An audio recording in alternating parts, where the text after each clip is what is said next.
Fala, meu povo, a graça e a paz do Senhor Jesus Cristo seja com todos vocês. Bom, estamos aqui para mais um estudo da nossa revista Crescendo da Palavra.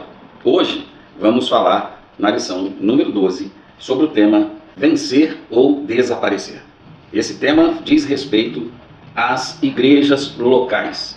Ou elas vivem vitoriosamente em Cristo, ou elas irão desaparecer, fechar as suas portas. Será que é possível uma igreja fechar a porta? Pode ser que você esteja se perguntando. Sim, é possível. A igreja que não vai, sob hipótese alguma, perder ou encerrar suas atividades é a igreja invisível de Jesus Cristo. Isso significa o corpo de Cristo espalhado sobre a face da terra, mas não necessariamente uma igreja local. Todos nós conhecemos histórias de igrejas locais que fecharam suas portas, que pararam suas atividades por conta de algumas questões que surgiram no decorrer da sua caminhada. E é sobre isso que a nossa lição vai tratar, né? Quais são os fatores que levam uma igreja a enfraquecer e até mesmo fechar as suas portas?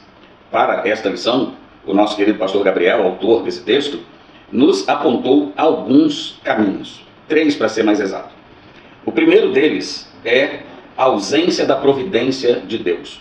Como assim, pastor? Pois é, o Senhor Deus é soberano sobre toda a sua criação. E se uma igreja fechar as suas portas, isso está também debaixo da soberania de Deus. Isso significa que Deus permitiu que isso acontecesse, ou que até o próprio Deus levou isso a acontecer, né? Porque Ele é Senhor sobre todas as coisas, como o texto de 1 Crônicas, capítulo 29, versículo 12 nos ensina. O Senhor é o Deus que tem poder sobre todas as coisas, e Ele pode determinar o fim de uma igreja. Aliás, o próprio Senhor diz isso à igreja de Éfeso, lá em Apocalipse, no capítulo 2, que se a igreja não voltasse ao primeiro amor, que Ele tiraria dela o seu candeeiro, a sua luz. Então veja bem que sim, a igreja pode ser fechada pela própria vontade soberana de Deus, muito mais do que qualquer outra instituição, porque ela pertence ao Senhor. Mas Deus faz isso por causa de alguma coisa que está acontecendo no seio da igreja. Bom, então, nosso primeiro tópico da lição vai tratar desse tema. A soberania de Deus pode levar uma igreja a encerrar suas atividades. Logo, irmãos, uma igreja que de alguma forma deixou o caminho, deixou o propósito original para o qual ela foi criada, para o qual ela foi estabelecida, ela pode sim perder a graça de Deus sobre ela. O Senhor pode retirar a sua graça da igreja. E se o Senhor retirar a sua graça da igreja, a igreja murcha, a igreja perde a sua vida. Porque a vida da igreja emana da graça de Deus. Logo, se Deus retirar a sua graça de sobre essa igreja, ela estará fadada ao fim. Também fatores históricos, sociológicos, culturais e econômicos podem levar uma igreja ao encerramento das suas atividades ou mesmo ao enfraquecimento, né, na sua vida e na sua prática espiritual. Um deles, abordado na nossa lição, é o liberalismo teológico. O que significa isso? O liberalismo teológico é aquela visão de alguns teólogos modernistas que negam o elemento sobrenatural na palavra de Deus. Então negam a inerrância da Bíblia, negam consequentemente a infalibilidade da Bíblia e, portanto, afirmam que a Bíblia contém muitos erros e que a Bíblia contém falhas. Consequentemente, isso mina a fé das pessoas, não é verdade? Porque eles negam, por exemplo, os milagres e diversas outras coisas que a Bíblia ensina.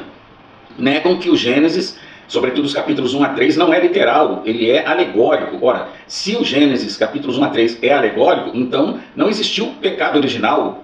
Se Adão e Eva não existiram, não existiu o pecado original. Se não existiu o pecado original, não existe necessidade de um Salvador. E se não existe necessidade de um Salvador, Cristo não é Deus. Ele, no máximo, é um mártir, ele é um modelo, um exemplo de vida, um grande mestre, mas jamais seria o Deus Salvador, porque o pecado não existiria nesse caso se o Gênesis não fosse literal. Veja bem que problemas a teologia liberal pode trazer ao seio da Igreja de Jesus. Outro fator também muito complexo é o da ortodoxia dissociada da ortopraxia. Eu explico. Ortodoxia significa doutrina correta. Ortopraxia significa prática correta. Então, o que é que essas duas coisas fazem juntas? A ortodoxia, ela ensina a doutrina correta. E aqueles que recebem a doutrina correta a transformam em ortopraxia, ou seja, praticam a correta doutrina no seu dia a dia. Aplicam na sua vida, tanto no âmbito familiar, quanto profissional, quanto religioso, em todas as áreas, eles vivem a prática da doutrina.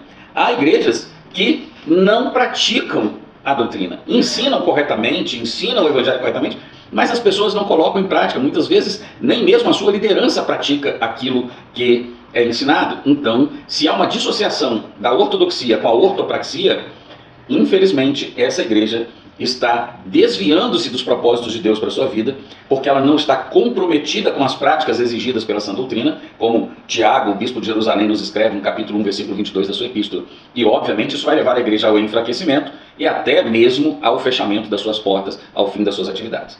Mas o nosso tópico 2 da lição vai falar sobre os aspectos que levam uma igreja a prevalecer, uma igreja a vencer e continuar de pé por décadas, séculos, e não ser abalada por conta desses fatores. Quais são esses fatores? O primeiro deles, elencado pelo pastor Gabriel, é a paz de Cristo. Somente a paz que o Senhor concede à igreja nos assegura em seu amor. E somente o desfrutar desse amor remove todo medo, diz o pastor Gabriel, fazendo referência a 1 João, capítulo 4, versículo 18. O que isso significa? Ora, a plena consciência do amor de Deus derramado em nossos corações nos faz viver em paz. Paz interior e paz uns com os outros. É uma igreja cuja paz é uma marca da sua vivência. Outro fator fundamental é a certeza de fé. Igrejas fiéis colocam a sua fé nos méritos de Cristo para a sua redenção e desfrutam das riquezas desses méritos para o seu sustento e serviço. Também uma citação do pastor Gabriel, de Efésios 1, versículo 3. Ou seja, uma igreja que tem plena certeza de em quem está depositada a sua fé, do tamanho da obra de Jesus realizada na cruz do Calvário, é uma igreja que prevalece, porque se ela tem essa certeza de fé, ela vive essa realidade no seu dia a dia, e essa certeza de fé leva a igreja ao terceiro aspecto de uma igreja que prevalece, que é o cumprimento da sua missão. Uma igreja que prevalece é uma igreja que cumpre a missão que recebeu do Senhor Jesus, que é fazer discípulos. Irmãos, o discipulado é um elemento essencial da igreja e nós precisamos retomar essa prática bíblica de discipular pessoas, acompanhá-las, estar juntos com elas, elas estarem junto conosco e aprenderem conosco sobre Jesus. Discipulado é a missão da igreja, juntamente com a evangelização. Levar o conhecimento de Cristo a outras pessoas. Uma igreja que prevalece é uma igreja que discipula os seus crentes e que evangeliza os não crentes. E por fim, uma igreja que prevalece é uma igreja que vive no poder do Espírito Santo.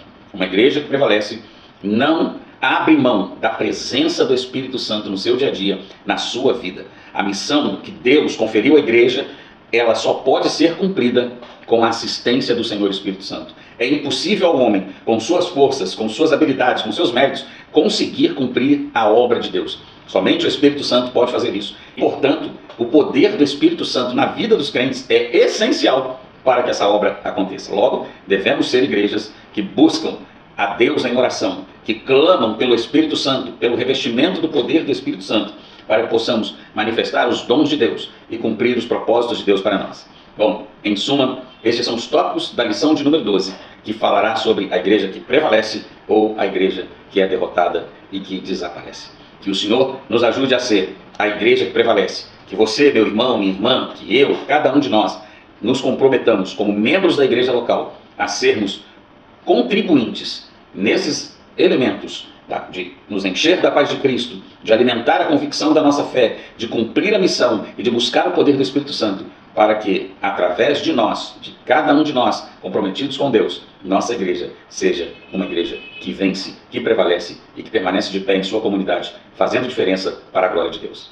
Amém? E se você que ouviu, assistiu esse vídeo, gostou desse conteúdo e foi bênção para você, compartilhe com outras pessoas. Eu peço para você curtir o vídeo, porque isso é importante para que esse vídeo seja indicado a outras pessoas, seja recomendado a outras pessoas e para que pessoas sejam abençoadas através do conteúdo da palavra do Senhor. Que o Senhor abençoe você, abençoe a sua casa, a sua escola dominical, em nome de Jesus.